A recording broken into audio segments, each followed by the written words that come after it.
Today, we talk about the Air Max 98 Gundam. And for this, I'm just losing control of my hair here, so I'm just going to let this dude turn it into my own Gundam way. You know what I'm saying? Woo! Cockatoo! Does that work? I think that works. Yeah? Okay. Anyway, so I just want to pull out these things because these are gorgeous. I'm just saying, dude. Take a quick look at these right quick before we jump into them. First of all, not a huge 98 fan. I'll be straight up with you. To be honest with you, not even a huge 97 fan. And the soul of this is the soul of the 97, as you can see. But with that said, this did grow on me over time, and we'll jump into some history lessons here. But especially those hits of red, man. The red with the red, and then the blue and the white, just the way they all flow together, just really set me up for failure as far as avoiding these. And to be honest with you, I'm glad I didn't, especially because prices are starting to climb.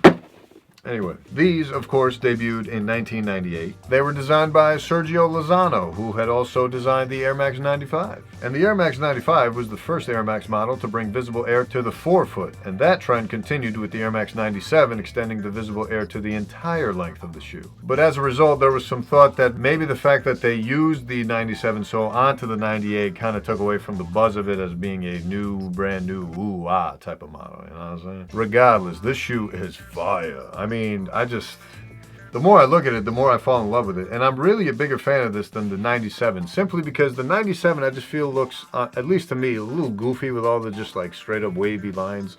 Whereas this to me just looks a lot more modern and like almost like a jet plane, just like all these jagged lines and like forward motion appearingness of the shoe. I don't know, just, and then on top of that, the colorway. Oof, oh.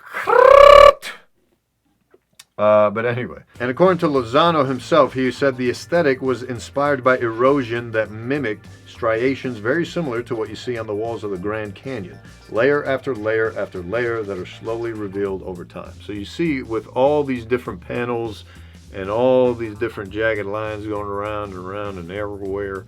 It's just, super crazy. And funny enough, Lozano actually studied industrial design at Cal State and apparently just went to Nike as kind of something to get some interview experience, but ended up reluctantly signing on with them and graduated over time to their ACG line, all conditions gear line.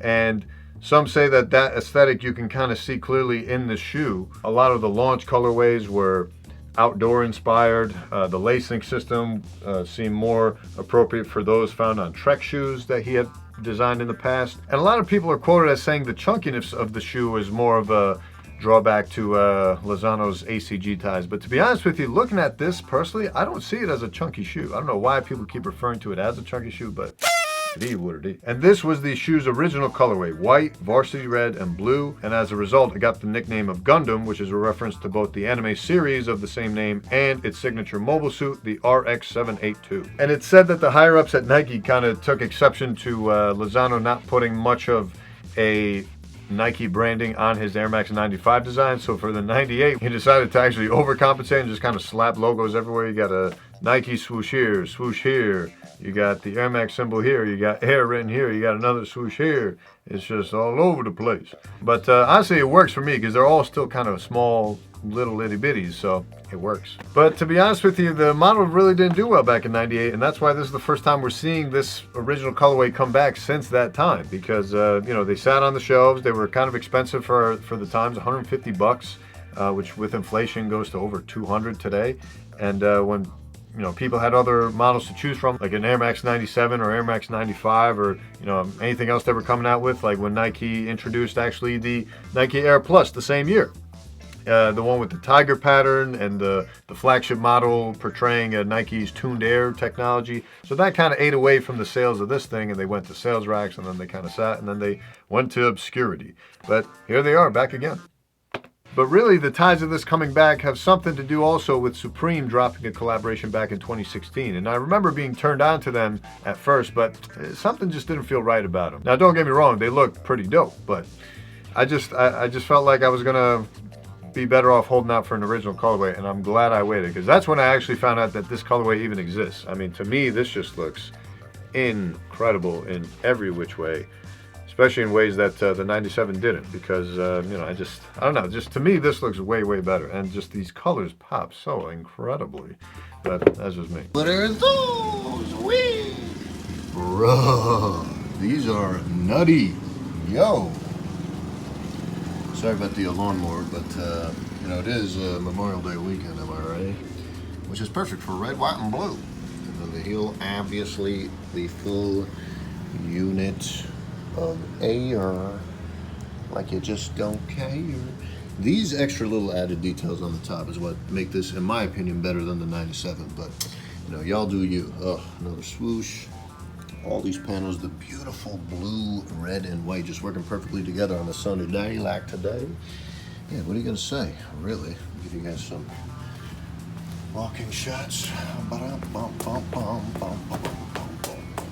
Bro, I really don't want to take these off. I think I'm just gonna wear these out today. By the way, I went half size up, and I have like that much toe room, which is fine. I mean, you know, anytime I get a model like this that I didn't have before, I always defer to half size up just in case. Rather be a little loose than a little snug.